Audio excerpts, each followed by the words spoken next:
Greetings, petrolheads. Welcome back to Automation the Car Company Tycoon. And today I'm going to be doing some V12 engines. V12 tutorials, if you will. 15 V12 tutorial. So, let's try and make it from aluminium this time. And we are going to go for 5 hours per cylinder. Oh, let's do 4 valve per cylinder and give it VVL2. And I'm gonna make it a 6 liter, but I'm gonna increase the stroke a little bit up to like here. Good. Let's make it 84 by 90. And as far as internals go, we are going to go for forged, I guess, because we're going to be making a lot of torque. Then some forged H-beam for this one, because this is more of the eco kind of setup, if any such thing exists with a V12, but yeah, just something reliable, something durable, something torquey, you know, something that it's not really like a sports car, it's more like, you know, your everyday cruiser. For that, I'm also gonna load the fuel mixture. It's a V12, it doesn't need to be all the way leaned out. Sure, you can do it, but you don't need to. 14.5 is totally fine, because when people buy a V12 car, they usually don't really care that much about fuel economy, I would say. So let's see, what do we get?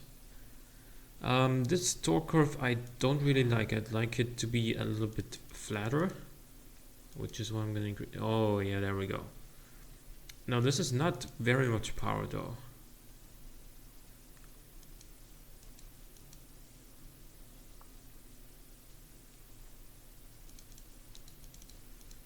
And there goes 429 horsepower, 439, and 440. Oh, why don't we have VVT now? That's 450, which is acceptable for a 6 liter with 12. Like, it's in today's age, some people might consider that like bad horsepower per liter, but keep in mind this is not an engine for a performance car. It is more something like, you know, a BMW 7 Series perhaps. Of course, the BMW 7 Series and also the Mercedes S-Class, they have twin turbo V12s, but we don't have turbos for V12s yet, so therefore this is what we gotta take. That is the NA. Can't really call this an eco engine, can we? But still. So this is basically what you do if you go for 4 valves per cylinder and VVL. Then this is a setup I would recommend, because the torque curve is very flat, and 450 horsepower is, well, while it is not all that much for a 6 liter, it is still 450 horsepower. Like it's not too shabby. So with that, excuse me. Good. Now we can close this, and now we're gonna go with a sports and setup, which is why we are going to increase the red line to about 7,000, maybe like 7,200. Exhaust is slightly restrictive. We can fix that with just this one click, and yeah, let's give this thing more cam profile. Should we? Yeah.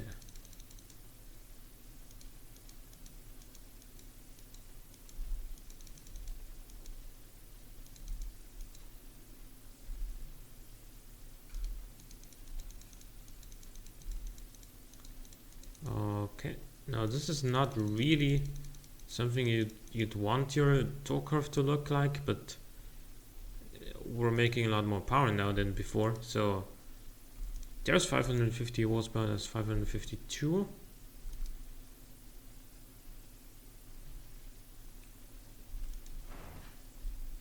And we didn't even need to go with a richer fuel mixture.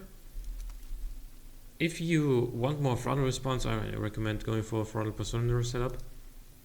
Oh, look, 7200 was a great estimation to how far we can go, because for 7300 we get some smaller issues already. Okay, so this is the... Wait, is this the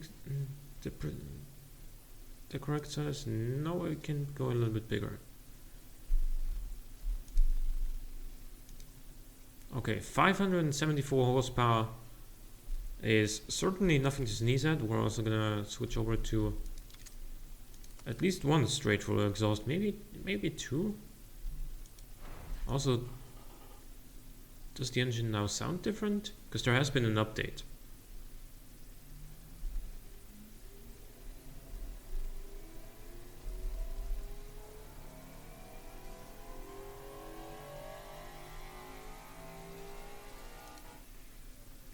No, they still sound the same. They still sound kind of weird. But well, 574 horsepower is what we're making currently from the NA Sport 6-liter V12, and now we're gonna clone this.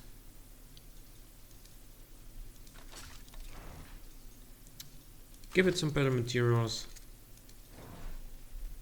Get some higher VVL profile in there. Increase the cam profile as well. That's a weird torque curve, that is.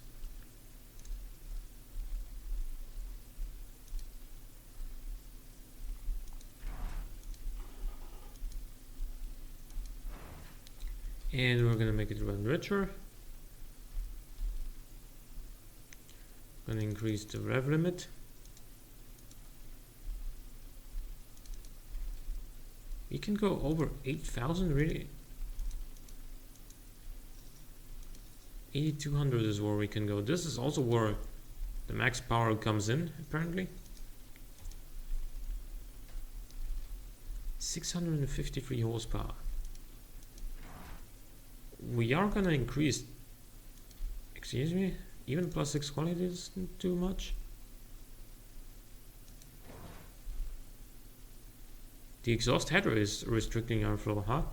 I mean, raised fuel headers are road legal if the engine is not too loud as a result of them, so we can benefit from those.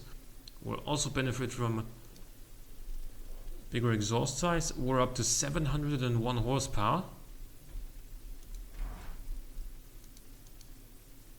704 now.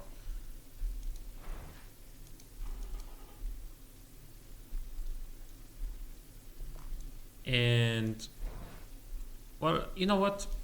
Let's go a bit higher on all the qualities and see how far we can take this with a halfway realistic approach. Actually, I'm gonna limit myself to +5 quality here and see how far we can take this thing.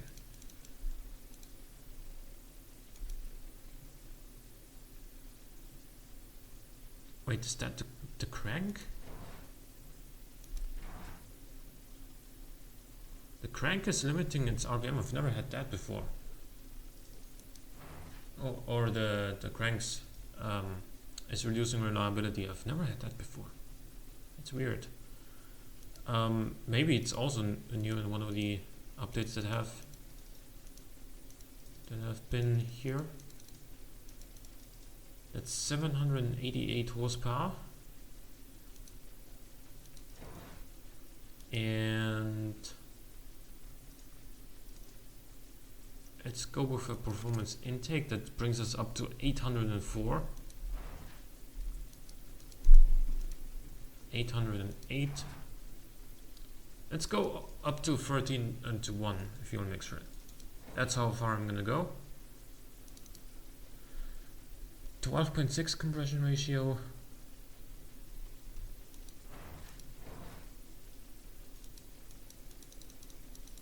Okay, so that is only decreasing our power output. What if we go for slightly lower compression ratio and then increase this? That'll actually give us more power.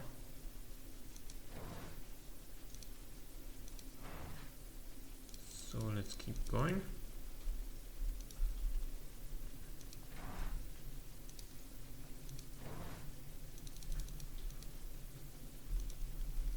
"830 horsepower.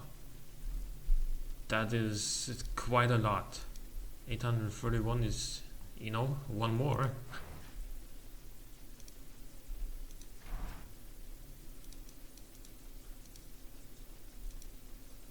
"832, and let's bring this down to 12.0.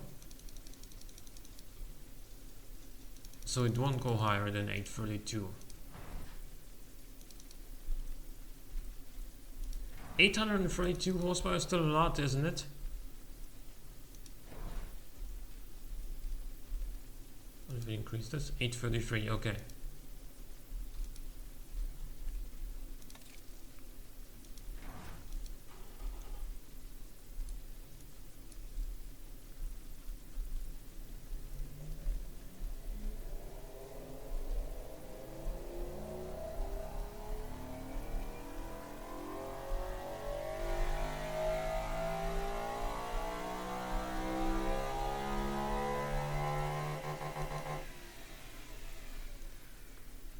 You could really hear the VVL kicking at 6000 RPM.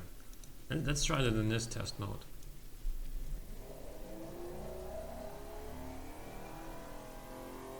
So this is before VVL. This is after VVL.